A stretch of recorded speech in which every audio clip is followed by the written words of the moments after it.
Gente, então, dando seguimento aí, ó, na correção, tá? Página 332, né? A gente vai falar sobre um texto e a partir desse texto a gente vai continuar essa correção aí, tá ok?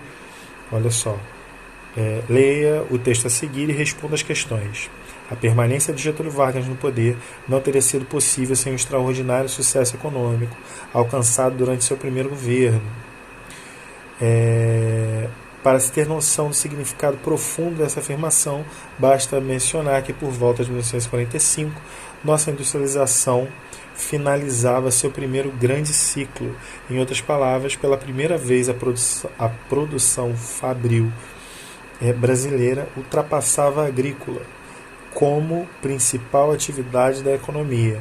Nesse período, também assistimos ao surgimento da indústria de base, ou seja, aquela dedicada à produção de máquinas e ferramentas pesadas, né? A siderúrgica, a metalurgia e a indústria química.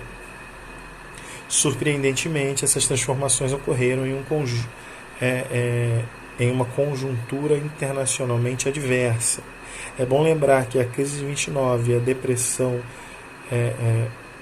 e a depressão econômica que seguiu fizeram que durante a primeira metade da década de 1930 os preços internacionais do café diminuíssem pela metade. Mesmo assim, a economia brasileira apresentou entre 1930 e 1945 taxas de crescimento próximas a 5% ao ano. Isso é muito, tá, gente?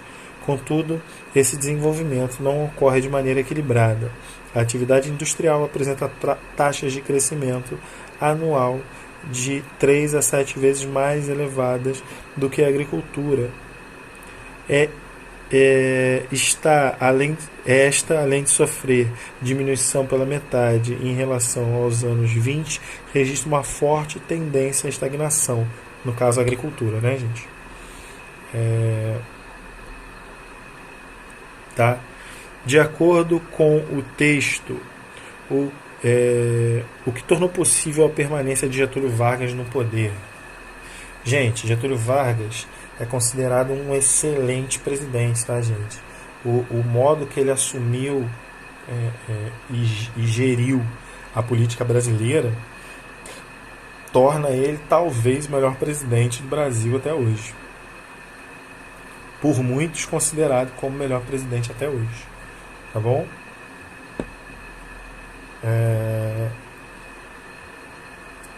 Então foi, no caso, o sucesso econômico, né, e o sucesso uma questão que impulsionou muito a trajetória política dele foi as mudanças que ele fez na questão trabalhista.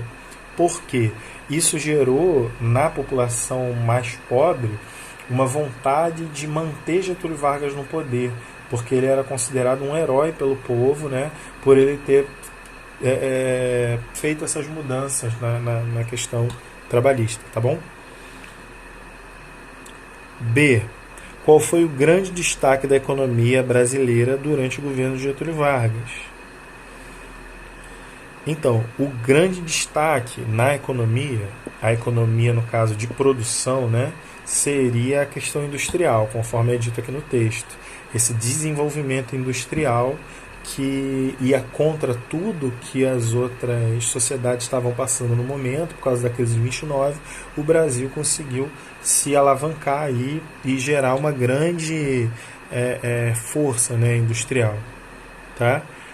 Mas a gente poderia falar desse desenvolvimento também econômico na questão trabalhista, né? O desenvolvimento das questões trabalhistas dentro do período de Getúlio Vargas. Tá? C. Houve um equilíbrio entre o crescimento das atividades industriais e agrícolas entre 1930 e 1945? Não. Né? Enquanto a atividade agrícola estagnou, parou de crescer, a atividade industrial se desenvolveu muito. Tá?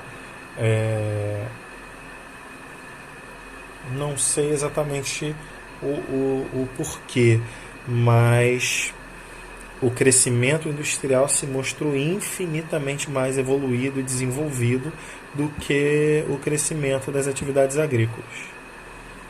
Tá? Continuando, hein?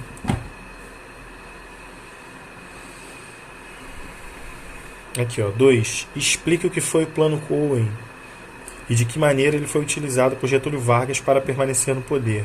Gente, o Plano Cohen é muito interessante. No momento que Getúlio Vargas pensou, né, talvez sofrer politicamente, ele idealizou uma possível invasão, um possível plano comunista para tomar o poder, e ele, junto com os seus aliados, propõe um fortalecimento, né, do poder brasileiro, da política brasileira. Tá? E ele fala que ele, para afastar do Brasil a sombra, né, a mancha vermelha comunista, ele criaria um poder forte e manteria o Brasil longe desse problema. Tá? E assim ele faz. Em 1938 ele assume e declara o Estado Novo. Mais uma vez, um perfil de ditadura, né, se instaura, ele fecha inúmeros órgãos de voz do povo, né, órgãos políticos, e assume o poder só para ele. Tá bom? Continuando aí, ó, questão 3. Observe a imagem abaixo e responda as questões a seguir. Faça uma descrição do cartaz. Né? Nós temos em segundo plano aí a imagem de Getúlio Vargas, muito grande, né? Extremamente grande, o busto dele. Tá? E em primeiro plano aí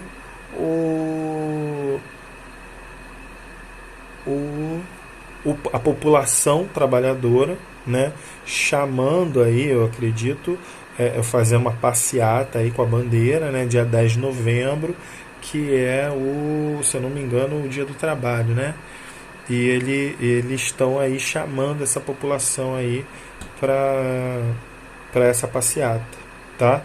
Esse cartaz foi produzido pelo DIP, não sei se vocês conseguem ver aí, mas, né? Aqui, ó.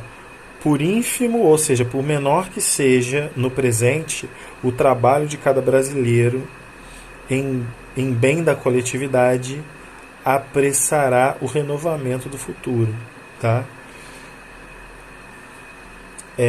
A descrição é essa, né? E de que maneira Getúlio Vargas foi representado. Como eu disse, mesmo estando em segundo plano, o busto dele, né, com uma expressão séria, está atrás aí representando, e de forma muito grande, né, representando o tamanho dessa relação aí, dessa importância de Getúlio Vargas para a sociedade, tá? C. Relacione a mensagem transmitida pelo cartaz com a figura de Getúlio Vargas como protetor dos trabalhadores, né?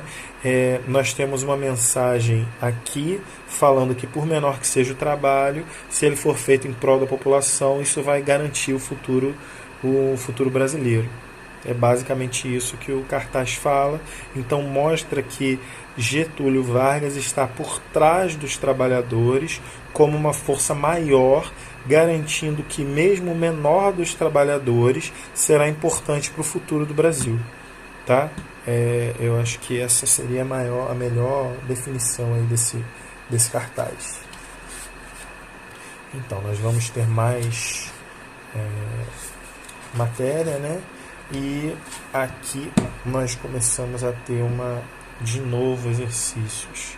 E eu vou continuar essa correção aí, tá ok? Ó, questão 1. Explique o que é o êxodo rural e como esse fenômeno ocorreu no Brasil, tá? Êxodo rural, gente. Êxodo é um tipo de migração, é um tipo de mudança, né, do cenário. Eles saem do cenário rural e vão para o campo. Nesse momento que Getúlio Vargas vem para o poder, né, a partir de 1930, a indústria agrária, mas o setor agrário está falindo e o setor industrial está crescendo muito. Logo, como eu disse antes, a população estava no campo porque o dinheiro estava no campo. Quando o dinheiro sai do campo, e vem para a cidade, a população também vem para a cidade. Tá? Então, esse êxodo rural é a saída da população do campo em direção às cidades. Tá? Em direção às cidades. Eles saem do campo e vão para as cidades. Tá? Apesar de estar em outra questão da cidade aí. E esse fenômeno ocorre no país justamente nesse momento, né, de mudança, o perfil industrial crescendo muito, a sociedade industrial crescendo muito, nada melhor do que a população mudar também. A população busca essa mudança para poder enriquecer. Tá? Questão 2. Que consequências a urbanização acelerada pode gerar nas cidades?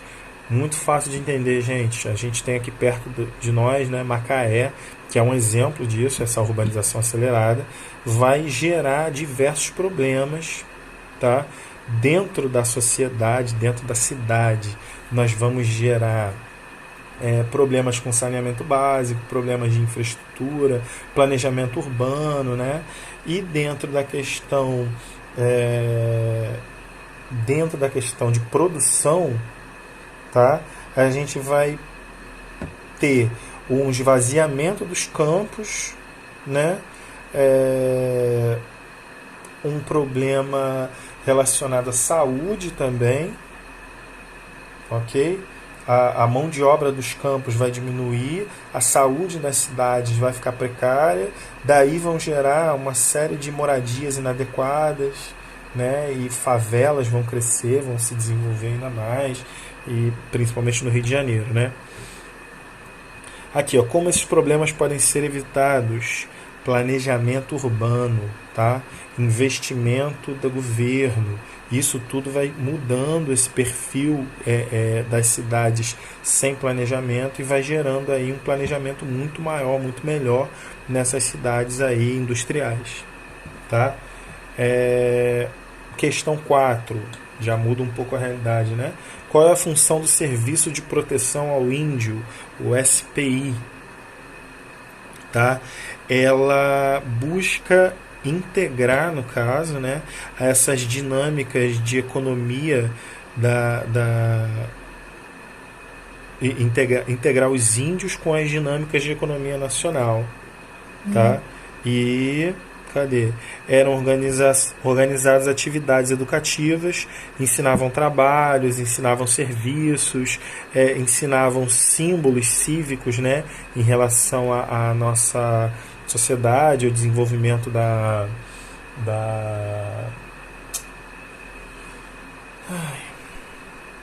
questão da pátria, né, esse desenvolvimento aí. Técnicas agrícolas, tá? Buscavam civilizar os índios, né? Triste isso, mas era isso, ainda chamado de proteção, mas tudo bem, isso já é passado, ou talvez nem tanto. Como foram as políticas indígenas durante o governo de Vargas, tá? Vargas institui regiões onde os indígenas podem ocupar, né? Regiões principalmente nesses vazios demográficos que viviam muitos povos indígenas, então ele busca levar uma civilidade para eles, mas mesmo longe, né? Ele tenta integrar esses povos economicamente no país, artesanato, plantação, entre outras coisas, tá bom? 6. Na década de 1930 e 40, as regiões do interior do país eram realmente um vazio territorial? Então, não eram vazios, né? Eram ocupados por povos indígenas, eram ocupados por cidades, mas não eram rentáveis, tá? Para a questão econômica. Então, por isso, e pelos índios não serem tratados como iguais, propriamente ditos, né? Esses lugares eram considerados vazios, tá? No caso aí, vazios territoriais, né? O que não é verdade. Existiam aldeias, existia cultura, existiam outras cidades, existiam povos, existia muita coisa agindo aí, tá bom? Ó, vou continuar no próximo vídeo aí para acabar com as páginas que faltam. Valeu!